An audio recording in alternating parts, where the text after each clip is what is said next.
નમસ્કાર મિત્રો, સંવિધાન કેરિયર એકેડમીમાં આપનું સ્વાગત છે. હું દીક્ષિત પટેલ આજે ક્વિક લેક્ચર શ્રેણીના સાંસ્કૃતિક વારસાના એક ટોપિક સાથે આપણે અહીંયા પ્રસ્તુત થયા છીએ. એના પહેલાં આપણે એકેડમીની થોડીક વાત કરી લઈએ. સંવિધાન કેરિયર એકેડમી ડૉક્ટર વિકલ્પ કોટવાલ સરના માર્ગદર્શન હેઠળ સતત 14 વર્ષથી સ્પર્ધાત્મક પરીક્ષાના ઉમેદવારોને માર્ગદર્શન આપે છે. માર્ગદર્શન માને એકદમ સચોટ માર્ગદર્શનમાં અમે માનીએ છીએ. આ સિવાય તમે કોઈ પણ ક્વેરી હોય તો અમારા પબ્લિકેશન્સ અને અમારી એપ અથવા તો અમારી સંસ્થાનો સંપર્ક કરી શકો છો. તમને અહીંયાથી સચોટ માર્ગદર્શન આપવાની અહીંયા આપણે ખાતરી આપીએ છીએ. બરાબર છે? તો આ થઈ ગઈ આપણી એકેડમીની વાત. હવે વાત કરીએ આપણે આજે ટોપિકની. જેવી રીતે આપણને ખ્યાલ જ છે મિત્રો કે આપણે સાંસ્કૃતિક વારસામાં ભારતીય ચિત્રકળા વિશે જોઈ રહ્યા છીએ. અગાઉના લેક્ચરમાં પણ આપણે ભીતિ ચિત્રકલા બરાબર છે અથવા કેવ પેઇન્ટિંગ્સ ઉપર આપણે ચર્ચા કરેલી છે. જે સમયાંતરે જે પાષાણકાળના જે ચિત્રો છે, ભીમબેટકાથી લઈને આપણે અગાઉ ગુફાઓના અજંતા ઇલોરાની ગુફાઓના ચિત્રોની આપણે વાત કરી હતી.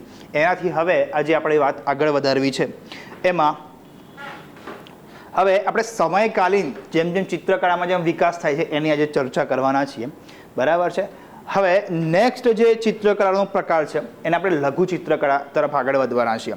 સમજો, પહેલાં આપણે ભીતિ ચિત્રકળાની વાત કરી. હવે એક પ્રકાર છે લઘુ ચિત્રકળા. એ શું છે અને સમયાંતરે જે લઘુ ચિત્રોમાં કઈ કઈ રીતે ફેરફાર થાય છે અને કયા કયા પ્રકારના ચિત્રો આપણને મળી આવે છે અને ચિત્રકળાનો જે ક્રમશઃ વિકાસ છે એની આપણે ચર્ચા કરવાના છીએ. તો આ એક વાત થઈ ગઈ. બીજી અગત્યની વાત કહી દઉં.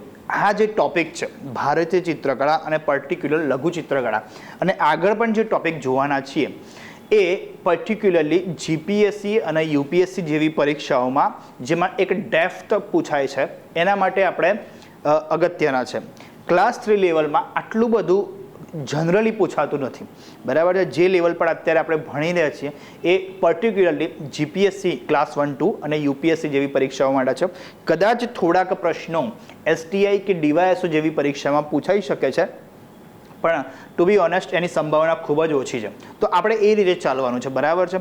જે પર્ટિક્યુલરલી ક્લાસ 3 માટે પ્રિપેરેશન કરે છે તો એના માટે જે અગત્યના જે મુદ્દાઓ છે યાદ રાખી લેશે આમાંથી તો ચાલશે, બહુ ઓછું. પણ તમારે જનરલી એક આઈડિયા તો હોવો જોઈએ કે ચિત્રકળા છે તો એનો વિકાસ કઈ રીતે થાય છે. એક વસ્તુ બીજી કહી દઉં કે ભાઈ આપણે જે ટોપિક્સનું સિલેક્શન કરીને આપણે અહીંયા પ્રસ્તુત કરી રહ્યા છીએ તમારી સામે, એક વાત સચોટ રીતે બિલીવ કરજો કે આવું ઘણી જગ્યાએ બહુ મસ્ત મોટી ફી લઈને ક્લાસીસમાં પણ કદાચ ચલાવતા નથી અથવા તો ભણાવતા નથી. તો આપણે આપણા એફર્ટ્સ છે, બરાબર છે, અમારે તમારા જોડેથી કંઈ એફર્ટ્સ માટે કંઈ બીજી કોઈ આશા નથી રાખતા. તમે યોગ્ય મહેનત કરીને પાસ થાવ એવી અમારી આશા છે. તો આપણે કન્ટિન્યુ કરીએ. લઘુ ચિત્રકલા શું છે એ સમજીએ. જે રીતે નામ છે એ રીતે આપણને ખબર પડે છે. નાના અને વિસ્તૃત માહિતી ધરાવતા ચિત્રોને આપણે લઘુ ચિત્રો કહીએ છીએ. બરાબર છે? જનરલી આની શરૂઆત 9મી થી 11મી સદી દરમિયાન થયેલી હોવાની માનવામાં આવે છે. તો કઈ જગ્યાએ લઘુ ચિત્રો બનાવવામાં આવે છે? તો તાડપત્ર, ચર્મપત્ર, કેળા અથવા તો નાળિયેરના પાન ઉપર આનો લઘુ ચિત્રકલા દર્શાવવામાં આવે છે. બીજી માહિતી છે, આ યાદ રાખવાના તો ચાલશે, તમારી જાણકારી માટે છે કે લઘુ શબ્દ લેટિન શબ્દ મિનિમમ પરથી આવેલો છે જેનો અર્થ લાલ રંગનો કાચ એવો થાય છે. બરાબર છે? તો બીજી વસ્તુ શું છે લઘુ ચિત્રકલા આપણે પર્ટિક્યુલરના શું કહેવાય પ્રોપર્ટીઝ શું છે કે આપણે કોના લઘુ ચિત્રો કહીએ છીએ પર્ટિક્યુલર? તો લઘુ ચિત્રકલામાં જે ચિત્ર હોય છે એ 25 સ્ક્વેર ઇંચથી મોટું નથી હોતું અને ચિત્રનો વિષય વાસ્તવિક આકારથી 1/6 કે એનાથી મોટું હોવું જોઈએ નહીં. હવે તમે પૂછશો સર આ કેવું? તો એનું ઉદાહરણ પણ નીચે આવેલું છે. જો શરીરનું ચિત્ર 12 ઇંચનું હોય તો એનું જે માથું છે એ 2 ઇંચથી વધારે ના હોય. તો આવા ચિત્રોને આપણે લઘુ ચિત્રો તરીકે ઓળખીએ છીએ. બરાબર છે? હવે લઘુ ચિત્રોની શરૂઆત કેમ થાય છે? અહીંયા લખ્યું છે કે 9મી થી 11મી સદી દરમિયાન આની શરૂઆત થાય છે. તો જ્યારે ચિત્રકળાની મિત્રો શરૂઆત થઈ ત્યારે માણસે ગુફાઓમાં અને એ પ્રકારે જે પછી ત્યારબાદ મંદિરોમાં ચિત્રકળાની શરૂઆત કરેલી છે. એટલે જનરલી મોટી સાઇઝના આપણને પિક્ચર્સ અથવા તો ચિત્રો જોવા મળતા હતા, પેઇન્ટિંગ્સ જોવા મળતી હતી. પણ ધીરે ધીરે ભારતમાં બાહ્ય આક્રમણો થાય છે. ખાસ કરીને જે ઇસ્લામિક અથવા તો મુસ્લિમ આક્રાંતાઓ અહીંયા પ્રવેશવાનું થોડું ઘણું ચાલુ કરે છે. આપણને ખબર છે કે ભાઈ મોહમ્મદ ઘોરી છે કે પછી ગઝનવીના જે આક્રમણો થાય છે ત્યારબાદ તમે જોશો તો એક એવી જરૂરિયાત વર્તાય છે કે જેમાં ચિત્રોના શું કહેવાય ડિસ્ટ્રક્શન્સ જોવા મળે છે ગુફાઓના અને મંદિરોના. ત્યારે પોતાના આર્ટના સર્વાઈવ કરવા માટે લઘુચિત્રોની શરૂઆત થયેલું હોવાનું કેટલાક વિદ્વાનો માને છે. એ તમારા જાણવું રહ્યું. તો લઘુચિત્રકળા એક સમયની બી માંગ રહી છે, આવું કહીએ તો ખોટું નહીં. બીજી વસ્તુ કે આવા જે પ્રશ્નો છે એ મેઇન્સમાં તમારે ખૂબ જ ઉપયોગી થઈ શકે છે કે ભાઈ લઘુચિત્રો વિશે 150 શબ્દોમાં માહિતી આપો, તો તમારે આ બધી રીતે લખવાનું થાય છે. બરાબર છે. તો એ ઉદ્દેશ્યથી પણ આપણા જે લેક્ચર્સ ઉપયોગી તમને નીવડશે. બરાબર છે. શરીરના અંગો, એમાં ઉભરેલી આંખો, બહાર નીકળેલું નાક અને પાતળી કમર આ અગત્યના તમને એમાં જોવા મળે છે. પુરુષોના પોશાકમાં માથે પાઘડીવાળા અને મહિલાના કાળા લાંબા વાળ અને કાળો રંગ આ પ્રકારે દર્શાવવામાં આવે છે. અને પ્રાણીઓનો જે રંગ છે લઘુચિત્રમાં વાદળી જનરલી જોવા મળતો હોય છે. તો તમારે ખાસ શું યાદ રાખવાનું થાય તો લઘુચિત્ર કલા કોને કહેવાય છે? બરાબર છે. લઘુચિત્રો જે 25 સ્ક્વેર ઇંચથી નાના હોય, બરાબર છે, કે જો વિષય વાસ્તવિક આકારથી 1/6 કે એનાથી મોટું ના હોય. ઉદાહરણ મેં તમને કીધું કે 12 ઇંચનું શરીર તો 2 ઇંચથી મોટું માથું હોવું જોઈએ નહીં ચિત્રમાં. બરાબર છે. તો લઘુચિત્રકલા વિશે કદાચ તમને પૂછાય મેઇન્સમાં તો તમારે આ રીતે બધું લખવાનું થાય. બરાબર છે.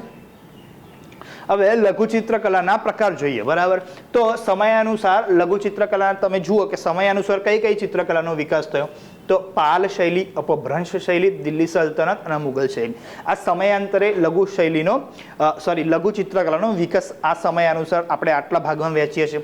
અને સાથે સાથે ક્ષેત્રીય શૈલીનો પણ વિકાસ થાય છે, જેમ કે રાજસ્થાની, મેવાડ, કિશનગઢ, બુંદી, જયપુર, પહાડી, કાંગડા, બસોલી, મારવાડ, બિકાનેર, તાંજોર અને મૈસૂર. આ બધી જ ચિત્રકલાઓમાં ભિન્ન તમને જોવા મળે છે. દરેકમાં અલગ અલગ પોતાની પ્રોપર્ટીઝ જોવા મળે છે. બરાબર છે. તમામ જે શૈલીઓ છે સમયાનુસાર અને ક્ષેત્રીય શૈલીઓ ખાસ પૂછાતી રહેતી હોય છે. ખાસ કરીને તમને ક્ષેત્રીય શૈલીઓ પર વધારે ફોકસ કરવામાં આવે છે. અને આ બધી જ શૈલીઓ આપણે 1 by 1 જોવાના જ છીએ, એટલે તમારે કોઈ ચિંતા કરવાની જરૂર નથી. બરાબર છે. તો આજે આપણે સમયાનુસાર ચિત્ર શૈલીની વાત કરવાના છીએ, જેમાં પાલ, અપભ્રંશ, દિલ્હી અને મુગલ શૈલીની આપણે આજે વાત કરવાના છીએ. ત્યારબાદ આપણે ક્ષેત્રીય શૈલીઓ તરફ આગળ વધીશું. પહેલી પાલ શૈલી પર વાત કરીએ. 750 થી 1150 ઈસવીસન વચ્ચે આની શરૂઆત થાય છે. આમાં મેઇન વસ્તુ આનો ક્રક્સ શું છે કે ભાઈ પાંડુલિપિ તરીકે ઓળખાતા તાળપત્ર અને ચર્મપત્ર પર પાલ ચિત્રો જોવા મળતા. બરાબર. પાલ શૈલીના ચિત્રો જોવા મળતા. એટલે તમે વિચારો કે મેન્યુસ્ક્રિપ્ટ જેને આપણે કહીએ છીએ, બરાબર છે, પાંડુલિપિ, એના ચિત્રો માટે પાલ શૈલી ઉપયોગમાં લેવાતી હશે એવું આપણને મળી આવે છે. બરાબર છે. હવે પાંડુલિપિ માટે વપરાતી તો ભાઈ કોઈ ધાર્મિક પર્પઝથી જ વપરાતી હોય એવું આપણે માની શકીએ, કેમ કે એ જ વખતે જે ધાર્મિક જે લિપિ હતી એ આના પર જ લખાતી હતી. તો અહીંયા આપણને કોનો પ્રભાવ વધુ જોવા મળે છે? તો બૌદ્ધ ભિક્ષુઓનો પ્રભાવ એક સારા એવા પ્રમાણમાં જોવા મળે છે, જે કેળા અને નાળિયેરના પાન પર વિવિધ પ્રકારના ચિત્રો દોરેલા આપણને મળી આવે છે. તો હવે બૌદ્ધ ધર્મના લગતું છે તો મન શાંત થાય એવું શાંતિમય અને ધારદાર રેખાઓવાળું ચિત્ર એ પાલ શૈલીની વિશેષતા છે. એક આકૃતિમાં પણ સમૂહ ચિત્રો જોવા મળે છે. અને બૌદ્ધ શાસકો અને વજ્રયાન શાખાનું આ ચિત્રોને, આ શૈલીને સંરક્ષણ પ્રાપ્ત થાય છે. કોઈ પણ કળાના વિકસવા માટે રાજ્યાશ્રય મળવો બહુ જરૂરી છે. કોઈ પણ રાજાનું અથવા તો રાજ્યનું જે સંરક્ષણ મળવું એ કોઈ પણ જે કહેવાય ને કે ભાઈ કલાના વિકાસ માટે જરૂરી છે. હું તો મેઇન્સનું પેપર સેટ કરતો હોય તો આવા જ પ્રશ્નો પૂછું.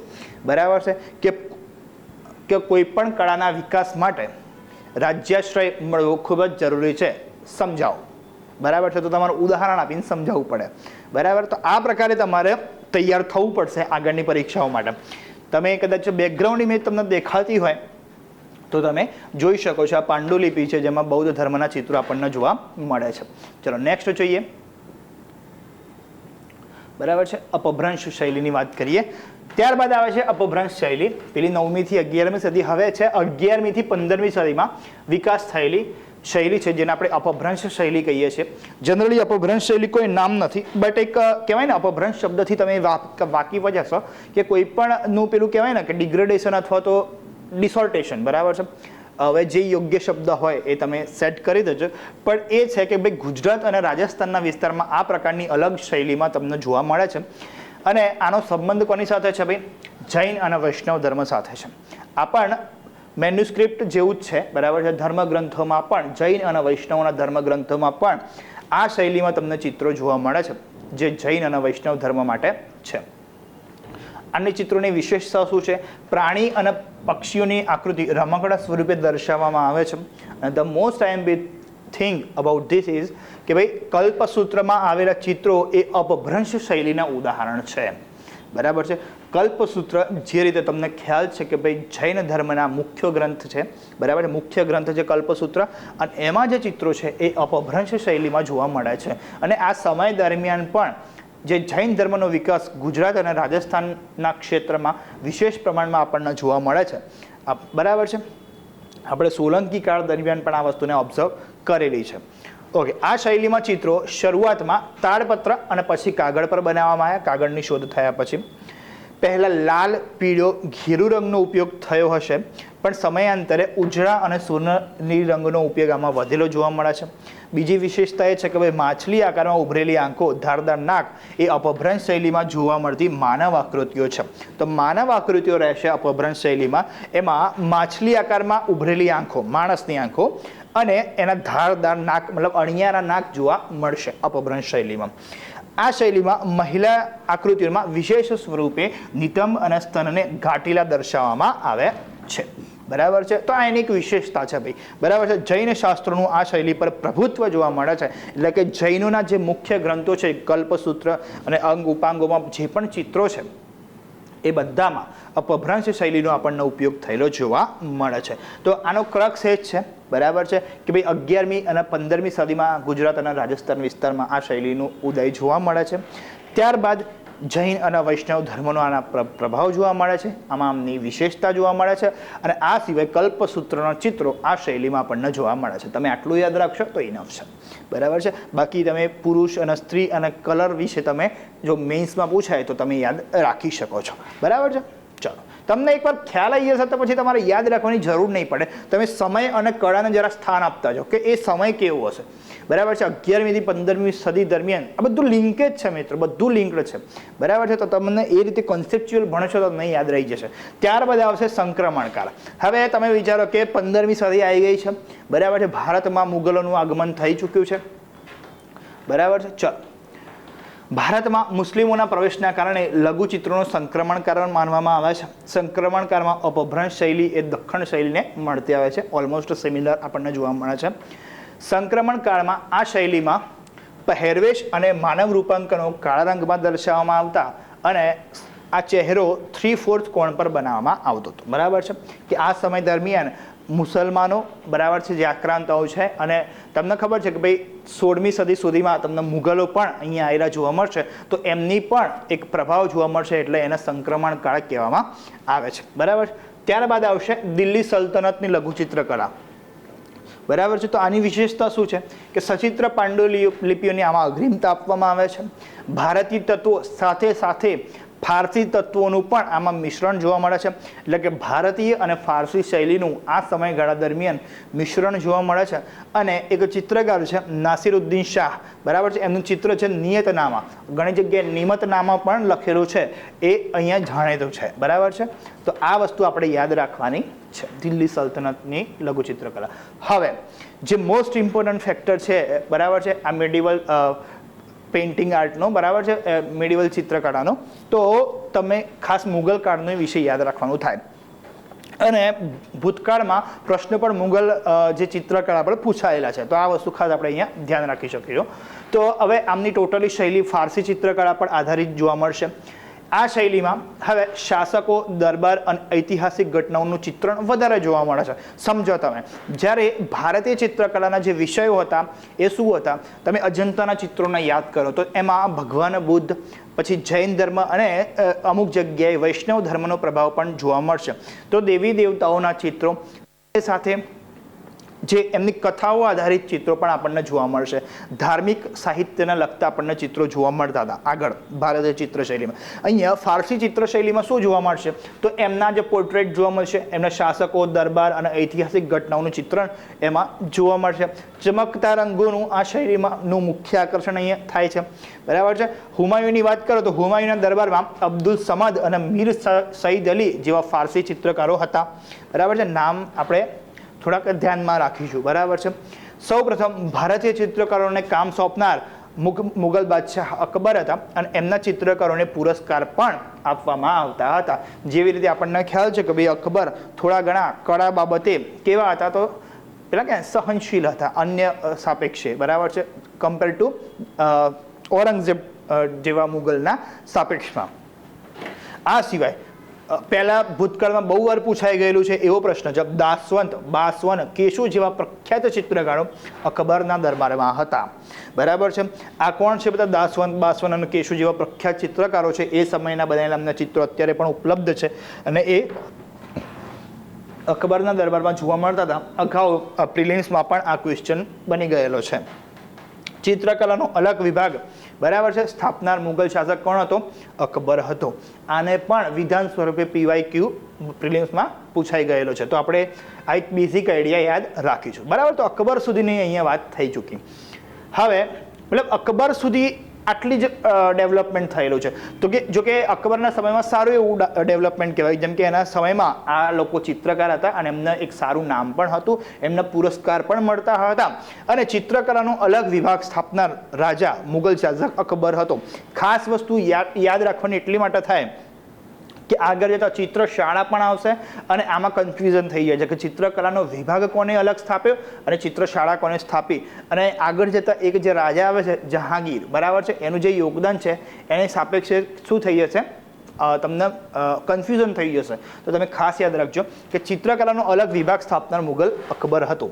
બરાબર છે. ત્યારબાદ જહાંગીરનો સમય આવે છે અને જહાંગીર હું તમને કહી દઉં, આઈ એમ કોટિંગ, બરાબર છે, તમારે યાદ રાખવાનું જ છે. જહાંગીર બધા જ મુગલ રાજાઓમાં ચિત્રકલાનો સૌથી સારામાં સારો પ્રશંસક હતો. હવે જ્યારે કલાની વાત આવતી હોય ત્યારે સ્થાપત્ય કળામાં તમે જુઓ તો એક શાહજહાંનો અલગ જ દબદબો છે. તાજમહેલ, લાલ કિલ્લો, બરાબર છે, એના જે સ્થાપત્યો અનબીટેબલ છે અન્ય મુગલ શાસકોની કમ્પેરિઝનમાં. બરાબર છે. તો જ્યારે કળાની વાત આવે ત્યારે તમારે કન્ફ્યુઝ નથી કરવાનું. જહાંગીર પર્ટિક્યુલરલી ચિત્ર માટે જ ફેમસ હતો. જ્યારે ચિત્રનું નામ આવે ત્યારે તમામ મુગલ શાસકોના પહેલા કોનું નામ લેવાય છે? જહાંગીરનું નામ લેવાય છે. તો જહાંગીર પોતે એક સારો ચિત્રકાર હતો. એના ચિત્રમાં બહુ જ સારી એવી રુચિ હતી. બરાબર છે. એના સમયમાં મુગલ જે ચિત્રકલા એ ચરમસીમા પર પહોંચેલી હતી અને એના જ સમયને ચિત્રકલાનું સુવર્ણ યુગ તરીકે ઓળખવામાં આવે છે. આ પ્રશ્ન બહુ જ વાર પૂછાઈ ગયેલો છે. બરાબર છે. DYSO, STI, બરાબર છે, PIમાં અને પૂછાઈ ગયેલો છે કે ભાઈ ચિત્રકળાનો સુવર્ણકાળ અથવા તો મુગલ ચિત્રકળાનો સુવર્ણકાળ કોના સમયને ઓળખવામાં આવે છે? તો જહાંગીરના સમયને ઓળખવામાં આવે છે. એને પોતાના ચિત્રોમાં પ્રકૃતિવાદ લાવવા પર ભાર મૂક્યો અને ધ મોસ્ટ ઇમ્પોર્ટન્ટ થિંગ જે મેં અગાઉ તમને કીધી, એને પોતે ચિત્રકળાની ખાનગી ચિત્રકળાની શરૂઆત કરી. બરાબર છે. ખાનગી ચિત્રની શરૂઆત કરનાર રાજા કોણ? જહાંગીર. બરાબર. ચિત્રની ફરતે બોર્ડર મૂકવાની શરૂઆત કોને કરી? જહાંગીરે કરી. શું શું ફરક આવે તમે જુઓ. ઉસ્તાદ મંસૂર જહાંગીરના જાણીતા ચિત્રકાર હતા જે જટિલ ચહેરાની આકૃતિઓ બનાવવા માટે જાણીતા હતા. બરાબર છે. એના જે ફેમસ ચિત્રો છે મુરગી, ઝીબ્રા અને શાહમૃગ, બરાબર છે, એવા પ્રસિદ્ધ ચિત્રો જહાંગીરના સમયના આપણને જોવા મળે છે. તો આ જે સ્લાઇડ છે એ તમારા માટે સૌથી અગત્યની સ્લાઇડ થઈ જાય છે આખા PPTમાં. બરાબર છે. તમને ક્યાંક નોટ કરવું હોય તો કરી લેજો. બરાબર છે. તમામ માહિતી તમારા માટે અગત્યની છે. ઓકે. તો આ એના સમયના ફેમસ ચિત્રો છે જહાંગીરના સમયના. બરાબર છે. ઝીબ્રાની આગળ જે વાત કરી એ. ઓકે. તો આ બોર્ડર બનાવવાની શરૂઆત ચિત્રમાં કોને કરી હતી? તો જહાંગીરે કરી દીધી. ત્યારબાદ આવશે શાહજહાં. તો શાહજહાંએ આમ તો સ્થાપત્ય પર ફોકસ કર્યું છે, સાથે સાથે ચિત્રને પણ થોડું ઘણું પ્રોત્સાહન આપ્યું છે. હા, એટલું બધું નહીં કે જેટલું જહાંગીરે આપ્યું હતું. બરાબર છે. તો આમાં ફરક શું છે? તો શાહજહાં છે એક કૃત્રિમ બાબતો પર ભાર મૂકતો, જ્યારે જહાંગીર કુદરતી બાબતો પર ભાર, પ્રાકૃતિકવાદ પર ભાર મૂકતો હતો. અહીંયાના ચિત્રોમાં, શાહજહાંના ચિત્રોમાં સોના, ચાંદી જેવી કિંમતી ધાતુનો ઉપયોગ કરેલો જોવા મળે છે. રંગો એકદમ ચમકદાર હતા. બરાબર છે. તેથી એને ચિત્રશૈલીમાં પરિવર્તન કરેલું સ્પષ્ટ દેખાઈ આવે છે. મુગલ ચિત્ર શાળાનો એને વિકાસ કર્યો, જે જહાંગીરે બનાવી હતી એમાં એને વિકાસ કરેલો જોવા મળે છે. બરાબર છે. અહીં કૃત્રિમ બાબતો પર એને ફોકસ કરેલું છે, એટલા જ માટે ચિત્રોમાં સજીવતાની આપણને ઉણપ જોવા મળે છે. અને એ વખતે યુરોપિયન શૈલી આવી ગયેલી, બરાબર છે, યુરોપિયનો અહીંયા પ્રવેશ થઈ ગયેલો ભારતની ભૂમિ પર, એટલા જ માટે આ લોકો યુરોપિયન શૈલીથી પણ પ્રેરિત આપણને આના ચિત્રો જોવા મળ્યા છે. બરાબર છે. લાકડાના કોલસાને સ્થાને પેન્સિલથી રેખાચિત્રણ થાય એ માટે કલાકારોને એને પ્રોત્સાહન પણ કરેલું આપણને જોવા મળે છે. તો કોને? તો કે શાહજહાં. બરાબર છે. ચલો, આ એના ચિત્રો છે. તમે જોશો તો કે ભાઈ તમને દાગીના, સોના ચાંદીના ઘરેણાં, દરબાર અને એ બધું આમાં જોવા મળશે. આ શાહજહાં કાલીન ચિત્રો આપણને જોવા મળે છે. બરાબર છે. સોનેરી રંગ સૌથી વધુ જોવા મળે છે, તમને ઉભરીને દેખાઈ આવશે. તો આ પ્રકારે મુઘલ ચિત્રકળા સુધીનો જે પોર્શન છે આપણે આજે જોયો છે. અગેન બહુ બધી માહિતી છે એટલે મારે અહીંયા એડ કરીને લાવવી પડે છે, જેથી આપણે ટૂંક જ સમયમાં સૌથી વધુ તમને આપી શકીએ માર્ગદર્શન. બરાબર છે. એટલે તમે આટલી સ્લાઇડ્સ, અથવા મેં કીધું જ્યારે કીધું કે ભાઈ આ સૌથી અગત્યનું છે, આ સ્લાઇડમાં આ વસ્તુ અગત્યની છે, એટલું તમે ધ્યાનમાં રાખશો તો આ જે વિષય વસ્તુ છે એમાં તમને કોઈ પણ પ્રકારનો પ્રશ્ન ઊભો થશે નહીં. અગાઉ પણ પ્રિલિમ્સમાં અને કેટલાક મેઇન્સમાં આ પ્રકારના પ્રશ્નો પૂછાઈ ચૂક્યા છે, તો તમે ધ્યાન રાખીને તૈયારી કરજો. બરાબર છે. તમને કેવા લેક્ચર્સ લાગી રહ્યા છે એ પણ અમને જણાવશો, અને કોઈ પણ ક્વેરી બાબતે તમે અમારી સંસ્થાનો સંપર્ક કરી શકો છો એકદમ નિસંકોચપણે. બરાબર છે. તો મળીશું નવા લેક્ચરમાં. ત્યાં સુધી તમે મસ્ત તૈયારી કરતા રહો. જય હિન્દ, જય ભારત.